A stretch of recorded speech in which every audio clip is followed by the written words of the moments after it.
Hi friends, welcome to தங்க கணிதம். இன்றைக்கி பார்த்தீங்கன்னா ஒரு கார்டனிங் வீடியோ தான். ஆல்ரெடி வந்து தடவை ஒரு மண்கலை வந்து நம்ம ரெடி பண்ணி விதையெல்லாம் போட்டதை பற்றி நான் உங்களுக்கு வீடியோ வந்து அப்லோட் பண்ணியிருந்தேன்.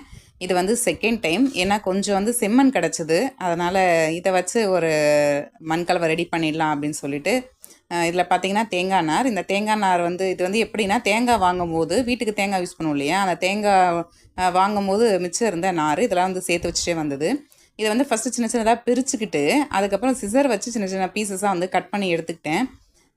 இந்த மண் தான் நான் சொல்லியிருந்தேன். இது வந்து செம்மண். இது வந்து கிடச்சிது. அதனால் இப்போது இது கூட சேர்த்து நம்ம மண்கலை வந்து ரெடி பண்ண போகிறோம். இதில் பார்த்தீங்கன்னா இதை பாருங்கள், நம்ம கட் பண்ண பீசஸ் இவ்வளோ வந்திருக்கு. ஸோ இது கூட அந்த மண் கூட நான் மிக்ஸ் பண்ணிக்க போகிறேன். அதுக்கப்புறம் இது வந்து உரம். இது பக்கத்தில் ஒரு நர்சரி கார்டன்லேருந்து வாங்கிட்டு வந்த உரம் தான் இது. இந்த மூணுத்தையும் வச்சு தான் வந்து நம்ம இன்றைக்கி மண்கலை வந்து ரெடி பண்ண போகிறோம். இதில் ஃபஸ்ட்டு பார்த்தீங்கன்னா, இந்த மண்ணு கூட இந்த தேங்காய் நார் பீசஸை கட் பண்ணி வச்சுருக்கோம் இல்லையா, ஃபைன் பீசஸாக. ஸோ இதை வந்து மிக்ஸ் பண்ணிக்க போகிறோம்.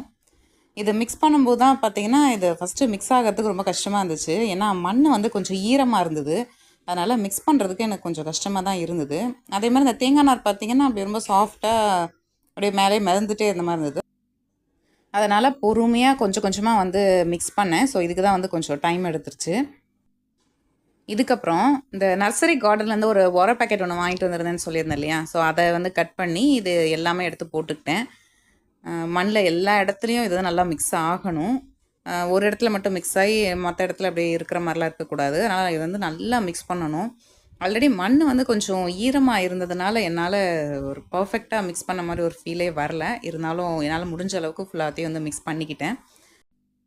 இந்த மாதிரி ரெடி பண்ணுற மண் கலவையில் பார்த்திங்கன்னா, உடனே வந்து விதை வைக்கிறதோ இல்லைனா செடி வைக்கிறதோ அந்த மாதிரி எதுவுமே பண்ணக்கூடாது.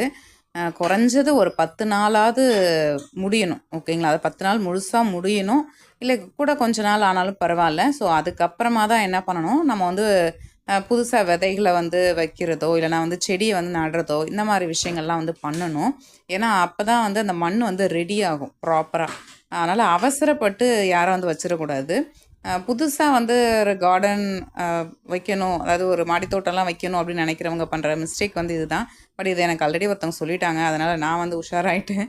அதனால் வந்து 10 டேஸ் கழித்து தான் வந்து வைக்கணும் அப்படின்னு முடிவு பண்ணிட்டேன். ஏற்கனவே ஃபஸ்ட் டைம் வந்து மண்கலவை ரெடி பண்ணும்போது அதே மாதிரி தான் 10 நாள் கழித்து 11வது நாள் தான் வந்து நான் ரெடி பண்ணேன். பாருங்கள், இது எல்லாமே வந்து வீட்டில் சும்மா கிடந்த டப்பாங்க.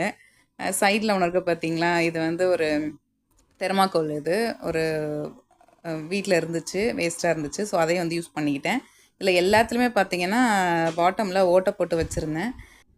இது மூலமாக எக்ஸஸ் தண்ணியெல்லாம் நமக்கு வெளியேறிடும். ஏன்னா நிறைய தண்ணி தேங்குற மாதிரி இருந்துச்சுன்னா செடி வந்து அழுகிறதுக்கு சான்சஸ் இருக்குது. அதனால் எல்லா இந்த டப்பாங்கள்லேயும் அதே மாதிரி அந்த தெர்மாக்கோலில் டப்பா இருக்கு இல்லையா, ஸோ எல்லாத்துலேயும் வந்து பாட்டமில் வந்து ஓட்டை போட்டு வச்சுக்கிட்டேன். அதனால் நம்ம தண்ணி ஊற்றும் போது எக்ஸஸ் தண்ணி எல்லாமே அது மூலிமா வெளியில் வந்துடும். இப்போ பாருங்கள், இதில் இந்த செடி சின்ன சின்ன செடியெலாம் வச்சுருக்கேன் பாருங்கள். இது வந்து என்ன அப்படின்னா, ஏற்கனவே நம்ம லாஸ்ட் டைம் வந்து மண்கலவை ரெடி பண்ணி செடியெல்லாம் ரெடி பண்ணோம் இல்லையா, அதில் ஒவ்வொரு டப்பாலையும் பார்த்திங்கன்னா எக்ஸ்ட்ராவாக இருந்துச்சு. ஸோ அந்த செடிங்க தான் இங்கே வந்து நான் இதில் ரீப்ளேஸ் பண்ணி வச்சுருக்கிறேன். இதுக்கப்புறம் பார்த்திங்கன்னா, நான் கவர்மெண்ட்லேயும் வந்து மானிய விலையில் கிட்டு தராங்க இல்லையா, ஸோ அதுவும் வந்து ஆர்டர் பண்ணி வாங்கியிருக்கேன். அதோட அன்பாக்சிங் வீடியோவும் அதை எப்படி நான் ஆர்டர் பண்ணேன், நான் அதை எப்படி வாங்கினேன் அப்படிங்கிற எக்ஸ்பீரியன்ஸ் வீடியோவும் நான் நெக்ஸ்ட்டு கார்டனிங் வீடியோவில் உங்களுக்கு அப்லோட் பண்ணுறேன். இந்த வீடியோ உங்களுக்கு பிடிச்சிருந்துச்சுன்னா லைக் பண்ணுங்கள், கமெண்ட் பண்ணுங்கள், உங்களோட ஃப்ரெண்ட்ஸ்க்கும் ஷேர் பண்ணுங்கள். மறக்காமல் சேனலையும் சப்ஸ்கிரைப் பண்ணுங்கள். சப்ஸ்கிரைப் பண்ணும்போது சப்ஸ்கிரைப் பட்டனுக்கு பக்கத்தில் இருக்கிற பெல் ஐக்கானை கிளிக் பண்ணி அதில் ஆல்ங்கிற ஆப்ஷனையும் செட் பண்ணி வச்சுக்கோங்க. அப்போ தான் நான் போடுற வீடியோ உடனுக்குடன் உங்களுக்கு நோட்டிஃபிகேஷனாக வந்து சேரும். தேங்க்ஸ் ஃபார் வாட்சிங்.